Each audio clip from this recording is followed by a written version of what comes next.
warahmatullahi wabarakatuh. Baik, hari ini kita akan membahas mengenai teknik pengendalian kualitas ya. Ketemu lagi dengan saya, Sri Amalia Mandat. Untuk pertemuan hari ini, hal yang kita bahas yaitu diantaranya ada definisi pengendalian kualitas, kemudian perkembangannya seperti apa, kualitas siapa saja ya yang perlu teman-teman ketahui, kemudian perspektif dari kualitas, dimensi dan dari kualitas. Sebelum berbicara mengenai pengendalian kualitas, kita harus mengetahui sebenarnya apa itu kualitas ya. Berbagai pandangan bermunculan ya mengenai definisi kualitas itu sendiri. Nah, secara singkat seperti contoh ya, ketika ingin membeli barang atau jasa, konsumen pasti ingin membeli barang atau jasa dengan kualitas yang paling baik dan paling bagus ya. Oleh karena itu, suatu produk perlu dikendalikan sehingga dapat memenuhi standar yang sudah ditetapkan oleh perusahaan atau organisasi. Nah, ada 3 aspek yang perlu diketahui. Nah, 3 aspek ini merupakan sisi dasar ya dari segi konsumen ya, seperti apa? Di antaranya yaitu kebutuhan, ekspektasi, dan harapan. Nah, untuk kebutuhan, ini merupakan keinginan dasar dari konsumen atas nilai guna atau fungsi dasar dari barang dan jasa tersebut untuk memenuhi apa yang diinginkan saat ini dan ingin dipenuhi oleh konsumennya. Kemudian untuk ekspektasi, di sini berbicara mengenai keinginan tahap lanjut dari konsumen atas barang dan jasa yang sudah dikonsumsi. Nah, di situ harus ada nilai tambah atau added value-nya seperti apa dari barang atau jasa tersebut. Nah, seperti contoh ya, pekerjaan yang diinginkan dekat dengan rumah, ekspektasinya seperti itu. Tapi kalau kenyataan tidak seperti ya sudah tidak masalah ya. Jadi intinya ekspektasi itu keinginan yang berkelanjutannya. Nah, sedangkan harapan, di sini harapan merupakan keinginan jangka panjang dari konsumen terhadap perubahan dari produk yang dikonsumsi saat ini pada masa yang akan datang. Sehingga ekspektasi bukanlah keinginan dari konsumen kepada produsen untuk melakukan suatu perubahan ya. Ini yang membedakan antara ekspektasi dan harapan ya.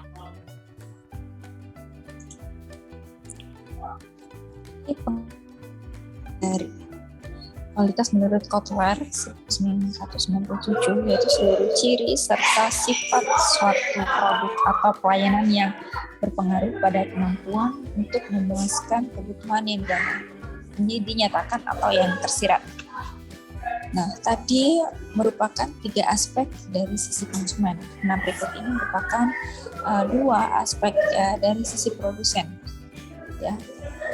Ini merupakan respon dari keinginan dari konsumen akan kualitas dari sisi produsen, yaitu dengan menerapkan quality improvement ya, atau perbaikan kualitas. Untuk memenuhi perbaikan kualitas, ada 2 aspek yang dilakukan oleh produsen, diantaranya ada quality of design, yaitu rancangan awal dan objek dari rancangan ya. Dan selanjutnya yaitu quality of conformance-nya. Ini kesesuaian kualitas dalam kualitas dalam kesesuaian teknis ya. Nah, di sini produsen menetapkan atau ditentukan oleh beberapa hal seperti keterlibatan tenaga ahli, kapabilitas alat, kemudian teknik apa yang akan digunakan atau metodenya, evaluasi, selanjutnya itu program pelatihan bagi tenaga kerja dan kepemimpinan atau cara kepemimpinan di lapangan. Nah, dengan mengacu pada 2 penjelasan di atas ya, yaitu dari aspek kualitas bagi sisi konsumen dan produsen, Maka bisa dikatakan ya, diartikan bahwa kualitas merupakan upaya dari produsen untuk memenuhi kepuasan konsumennya dengan memberikan apa yang menjadi kebutuhan, ekspektasi, dan bahkan harapan dari konsumennya, di mana upaya tersebut terlihat dan terukur dari hasil produk yang dihasilkan oleh perusahaannya, produsennya ya. Nah, di sini definisi pengendalian kualitas. Nah, pertama teknik-teknik operasional dan kegiatan yang menjaga kualitas dari suatu barang atau jasa sehingga dapat memenuhi kebutuhan pemakainya. Kemudian kegiatan-kegiatan yang dilakukan untuk memastikan kualitas sebuah produk sehingga konsumen dapat membelinya dengan penuh kepercayaan dan dapat menggunakannya dalam jangka panjang dengan puas hati. Kemudian yang ketiga, tindakan sistematis dan terencana yang ditunjukkan untuk meyakinkan bahwa suatu barang atau jasa dapat memenuhi tingkat kualitas yang diinginkan oleh konsumen. Dari ketiga pengertian tersebut, ini dapat dirangkumkannya bahwa pengendalian kualitas adalah suatu sistem dan kegiatan yang dilakukan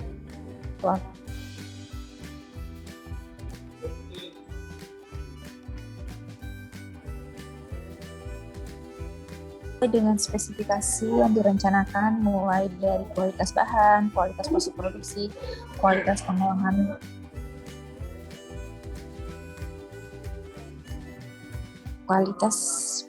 produk baik setengah jadi maupun sudah jadi ya, sampai standar pengiriman ke konsumennya agar produk tersebut yang dihasilkan menjadi efektif dan efisien. Nah, selanjutnya yaitu sejarah perkembangan ya dari kualitas. Yang pertama, ini kualitas itu muncul ya dari tahun di 1900. Ini fokus implementasi kualitas hanya ditekankan pada tenaga kerja yang terlibat langsung dalam proses perakitan. Nah, pada tahun 1900 sampai 1930 ini sudah adanya Formal Quality Control.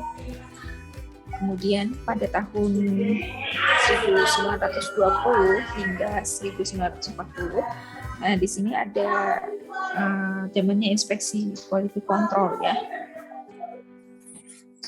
Selanjutnya pada tahun 1942 hingga 1960, di sini sudah ada disebut dengan statistical quality control, di mana penggunaan metode statistik dalam menganalisis data dari hasil produksi.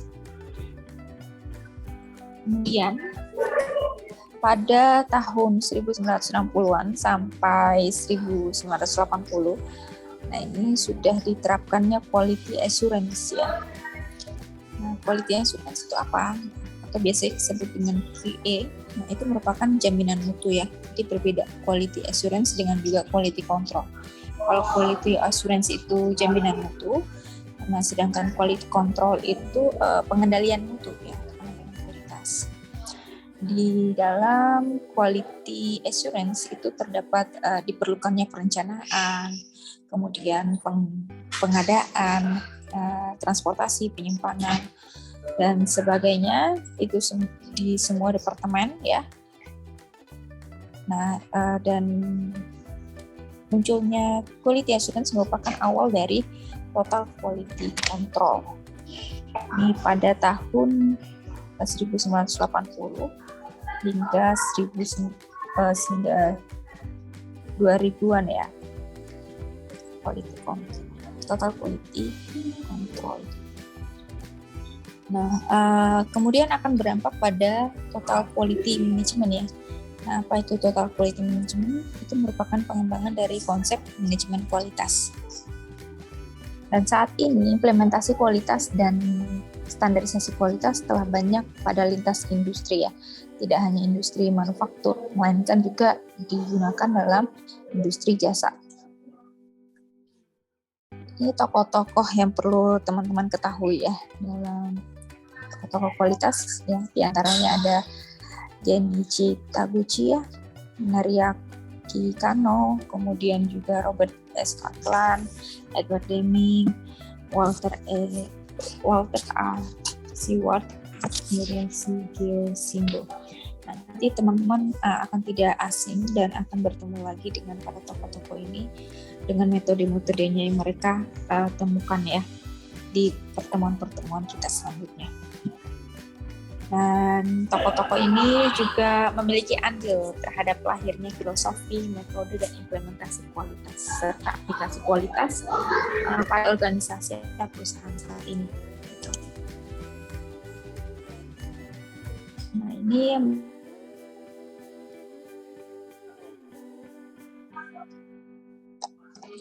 di sini mengapa kualitas itu penting. Istilah kualitas sangat penting bagi suatu perusahaan. Ada beberapa alasan perlunya kualitas bagi suatu perusahaan yang menurut Russell dan Taylor 1996 ya mengidentifikasikan ada 6 peran pentingnya kualitas, yaitu meningkatkan reputasi perusahaan, kemudian penurunan biaya, peningkatan pasar, jaminan produk, dan juga dampak perusahaan, penampilan produk atau jasa, dan kualitas yang dirasakan. Nah, untuk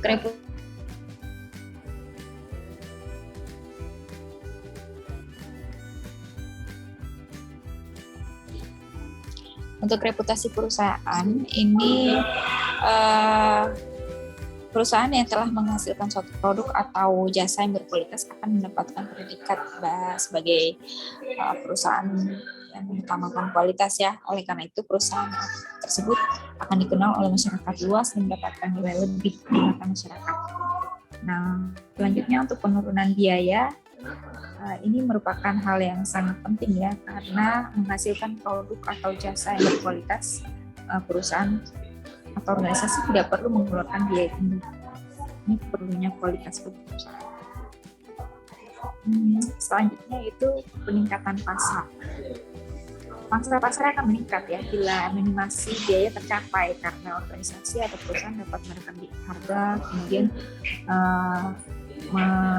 mempertahankan kualitasnya, itu menjadi yang utama. Selanjutnya itu jaminan produk atau pertanggungjawaban produk ya. Dengan semakin meningkatnya persaingan kualitas produk atau jasa yang dihasilkan, maka organisasi atau perusahaan akan dituntut untuk semakin bertanggung jawab terhadap desain, proses, dan pendistribusian produk tersebut untuk memenuhi harapan konsumen. Ini dampak internasional ya, lebih tepatnya. Jadi bila mampu menawarkan produk atau jasa yang berkualitas, maka selain dikenal di pasar lokal, produk atau jasa yang ditawarkan juga akan dikenal dan diterima di pasar internasional. Penampilan produk atau jasa, ini kualitas akan membuat produk atau jasa itu semakin dikenal. Dan hal ini akan membuat perusahaan menghasilkan produk atau jasa ya akan dipercaya oleh masyarakat luas. Ini yang ketujuh yaitu kualitas yang dirasakan. Jadi persaingan yang saat ini bukan lagi masalah harga ya, melainkan kualitas produk. Nah, ya, hal ini yang membuktikan bahwa kebanyakan konsumen saat ini membeli produk tidak hanya memikirkan harga yang tinggi, namun kualitas yang tinggi pula. Selanjutnya di sini yaitu konsep kualitas. Secara umum dapat dikatakan bahwa kualitas produk atau jasa itu akan dapat diwujudkan bila orientasi seluruh kegiatan perusahaan atau organisasi itu berorientasi pada kepuasan pelanggan atau customer satisfaction ya. Ini ada perspektif quality atau map perspektif kualitas yang sudah saya singgung awal tadi ya, dari sisi produsen juga dan sisi konsumen, sehingga akan menciptakan kesesuaian untuk penggunaan untuk customer. Dan Selanjutnya yaitu ada dimensi kualitas. Ini terbagi menjadi dua ya, yaitu dimensi kualitas yang biasa diterapkan di industri manufaktur, dan yang kedua dimensi kualitas diterapkan di industri jasa. Di industri manufaktur ada 8 dimensi yang biasa diterapkan di sini, yaitu pertama yaitu performance, kesesuaian produk dengan fungsi utama produk itu sendiri atau karakteristik operasi dari suatu produk. Kemudian feature, di sini ciri khas produk yang membedakan dari produk lain yang merupakan karakteristik pelengkap dan mampu menimbulkan kesan yang baik bagi pelanggan ya. Reliability, nah di sini kepercayaan pelanggan terhadap produk karena keandalannya atau karena kemungkinan rusaknya rendah. Gitu. Dan yang kelima yaitu conformance, ini kesesuaian produk dengan syarat atau ukuran tertentu atau sejauh mana tuh karakteristik desain dan operasi memenuhi standar yang telah ditetapkan. Keenam, durability, tingkat keawetan produk atau lama umur produk. Ketujuh, serviceability ya. Nah di sini ini ada kesalahan tipe ya, yaitu kemudahan produk itu bila akan diperbaiki atau kemudahan memperoleh komponen produk tersebut. Dan selanjutnya itu estetik. Nah di sini keindahan atau daya tarik produk tersebut. Terakhir itu perception, itu fanatisme konsumen akan merek suatu produk tertentu karena citra atau reputasi produk itu sendiri. Itu dimensi perception ya. Nah, selanjutnya dimensi kualitas di industri jasa atau service ya. Menurut Parasuraman dan kawan-kawan ya 1988 terdapat 5 dimensi yang biasa diterapkan di industri jasa. Di antaranya reliability, responsiveness, assurance, empathy, dan juga tangible ya. Nah, reliability ini atau keandalan yang merupakan kemampuan memberikan layanan yang dijanjikan dengan segera, akurat, dan memuaskan. Selanjutnya, responsiveness yaitu daya tanggap keinginan perusahaan atau karyawannya untuk membantu konsumen dengan sigap dan cepat gitu ya. Kemudian yang ketiga yaitu assurance atau jaminan, yaitu mencakup pengetahuan, kemampuan, kesopanan, dan juga sifat yang dapat dipercaya atau diberikan oleh karyawan terhadap konsumennya. Dan yang keempat yaitu empati ya, ini meliputi kemudahan dalam melakukan hubungan komunikasi yang baik, perhatian pribadi, dan juga memahami kebutuhan yang diperlukan oleh para konsumen. Nah ini tangible atau bukti langsung, ini meliputi fasilitas fisik yang bisa dilihat secara langsung ya.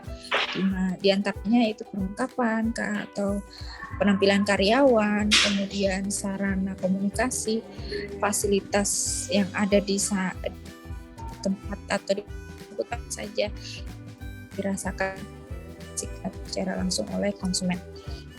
Itu disebut dengan dimensi tangible atau bukti langsung ya. Oke. Nah, itu saja untuk pertemuan kita hari ini. Selanjutnya kita akan pertemuan next meeting-nya dengan tema yaitu check sheet. Jadi bisa dipelajari dulu sebelumnya. Baik, sekian, terima kasih dari saya. Selamat siang. Wassalamualaikum warahmatullahi wabarakatuh.